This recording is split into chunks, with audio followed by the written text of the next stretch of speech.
Manipur, a state in northeast India, is known for its natural beauty. Nestled amidst the hills, it offers a picturesque landscape that captivates the heart and soul of anyone who visits. It is often called the Jewel of India, a title that reflects its stunning natural scenery and rich cultural heritage. The state is home to diverse ethnic groups, each with its own unique traditions, languages and customs, contributing to a vibrant cultural mosaic. However, Manipur today is grappling with a tragic conflict that has cast a long shadow over its beauty. The Meitei and Kuki communities are at odds, their differences rooted in historical grievances and territorial disputes. This has resulted in violence and displacement, tearing apart the social fabric of the state. Thousands of people are living in relief camps, having fled their homes in search of safety and shelter. The situation is a humanitarian crisis and a complex challenge for the government, which is striving to provide aid and restore peace. The conflict has deep roots in history, land and identity, making it a multifaceted issue that requires a nuanced understanding. It is essential to understand the perspectives of both communities to foster dialogue and reconciliation. The Meiteis are the majority group, largely concentrated in the valley, where they have established a rich cultural and economic life.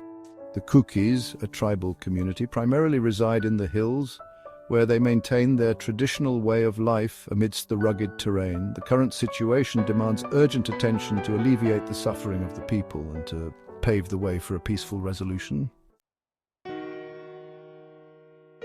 The Meiteis and Kukis have coexisted in Manipur for centuries, sharing the same land and resources and contributing to the rich cultural tapestry of the region. However, their relationship has also been marked by periods of tension and mistrust, often fueled by historical grievances and socio-political differences. The Meiteis, who are predominantly Hindu, have historically held greater political and economic power, which has allowed them to influence the region's governance and development policies significantly.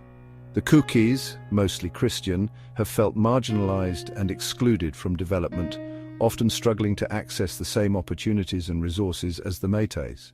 Land is a major point of contention between the two communities, with both groups laying claim to the fertile and strategically important areas of Manipur. The Kukis practice shifting cultivation, also known as jum cultivation, which the Meiteis view as a threat to their land rights and agricultural practices. The issue of scheduled tribe status for Meiteis is another flashpoint, as it involves significant socio-economic implications for both communities. The Meiteis have been demanding ST status, which would grant them certain benefits, including reservations in education and employment, as well as political representation. The Kukis see this as an attempt to encroach on their rights, fearing that it would further marginalize them and undermine their own claims to land and resources in the region. In May 2023, long simmering tensions between the Meitei and Kuki communities erupted into widespread violence. The immediate trigger was a court order that suggested granting ST status to the Meiteis. This sparked protests by the Kuki community, which quickly escalated into clashes with the Meiteis. The violence has resulted in the deaths of over 100 people, with many more injured. Thousands of homes and businesses have been destroyed, displacing entire communities. The situation remains volatile, with sporadic incidents of violence and a heavy presence of security forces. Section 4 Life Uprooted. Stories from the relief camps. Over 50,000 people, mostly Kukis, have been displaced by the violence and are living in relief camps scattered across Manipur and neighboring states. These camps, often overcrowded and lacking basic amenities, offer a glimpse into the human cost of the conflict. Section 5. The struggle for survival, livelihood, and education in Limbo. Life in the camps is a daily struggle for survival. Access to food, water, sanitation, and healthcare remains inadequate. The displacement has also severely impacted livelihoods, with many losing their jobs and sources of income. Education too has been severely disrupted. Children in the camps have limited access to schools and educational materials. The prolonged displacement threatens to create a lost generation, deprived of education and opportunities. A group of women in a relief camp, engaged in weaving traditional Kuki shawls, an attempt to preserve their cultural identity and earn a living.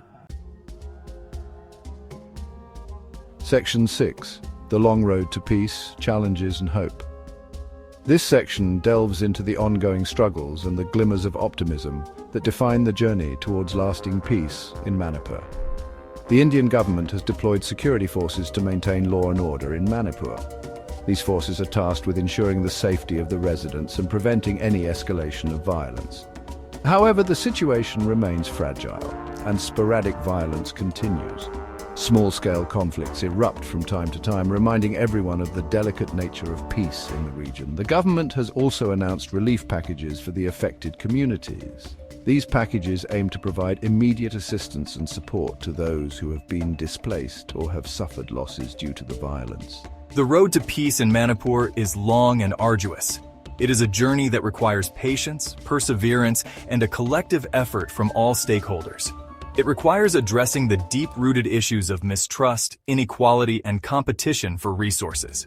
It demands dialogue, reconciliation, and a willingness to understand and address the grievances of all communities involved, and a commitment to justice and inclusivity. Only through these efforts can a sustainable and lasting peace be achieved. Despite the challenges, there is hope. The spirit of the people remains unbroken, and their determination to build a better future is evident in their actions and attitudes. The resilience of the people, their yearning for peace, and their willingness to engage in constructive dialogue are crucial elements in this journey, and the efforts of civil society organizations offer a glimmer of hope for a peaceful and prosperous future for Manipur. These organizations play a vital role in bridging gaps, fostering understanding, and providing much-needed support to the communities.